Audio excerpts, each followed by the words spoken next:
Hi, I wanted to talk today about uh, the business model of artificial intelligence and in the context of what Elon Musk's Doge is trying to do at the moment in the various departments they are wreaking havoc on as part of the work they're doing. So, one of the departments that I came across this article in the Wired, who has some excellent pieces on everything tech, and this is about the Doge's work in the Department of Veteran Affairs. And I wanted to share some quotes from one of the things they're trying to do in the VA is use artificial intelligence to automate processes and replace human beings. And one of the guys working on this is a sort of a startup entrepreneur called Sahil. Let me get his name right, Lavinia. And his work is sort of dictated by AI, and he sort of started in a company called Gumroad in 2015, and that achieved financial stability by replacing every manual process with an automated one by pushing all marginal costs to the customer. I'm reading from Wired, and having almost no employees. So these guys then says that today's humans are necessary for stellar customer service, crisis management, regulatory compliance and negotiations, property inspections, and much more. He wrote, but it won't be long until AI can do all of the above.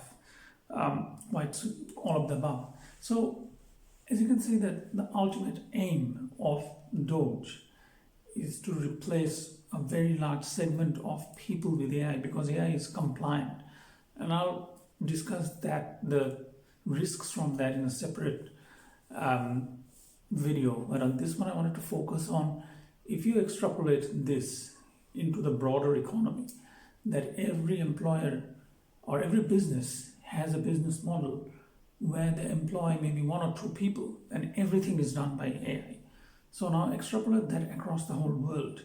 So you say that if currently certain number of people globally work, say 80% of them lose their jobs due to the use of AI. Now the question that I have is, if 80% of the entire workforce of the globe lose their jobs due to the use of AI, then who buys the products and services that AI produces? Because this will impact the purchasing power of a very large segment of people, and who currently buys products. So if you are a billionaire or an oligarch, you have made your money because people buy Amazon products, companies, Microsoft sells software, Oracle sells software. So you're a B2B business or a B2C business, a business to business or a business to direct customer type business. Now, if in a world where AI is doing 80 or 90% of the task in every business, every B2B and every B2C business will be impacted. Now, where will the money come from in that economy to buy things? Now, some might say universal income. So, if universal income is a basic minimum income, and if the business model of AI is that everything is done by AI or virtually everything, then it's very hard to see that how the economy will sustain itself in that situation. It is also hard to understand that if you follow the money with AI and AI investments currently, majority of AI investment currently is in data centers and in power stations, because you need bigger data centers to run bigger generative AI, whatever you call it, platforms, etc. And you need more power to run this. Point me to one AI investment which is geared to increasing human employment. It might in the short term with some jobs in training AI and supervising AI and all that. But the business case for AI is built around replacing 80 or 90% of the jobs that humans does.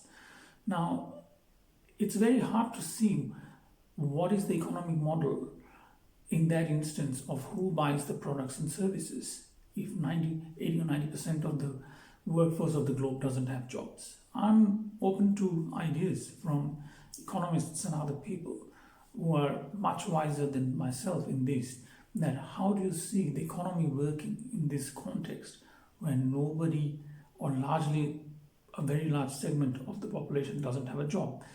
Elon Musk has already said himself that he thinks that in 5 to 10 years nobody will have a job. In that world, who will buy the products and services? Thank you.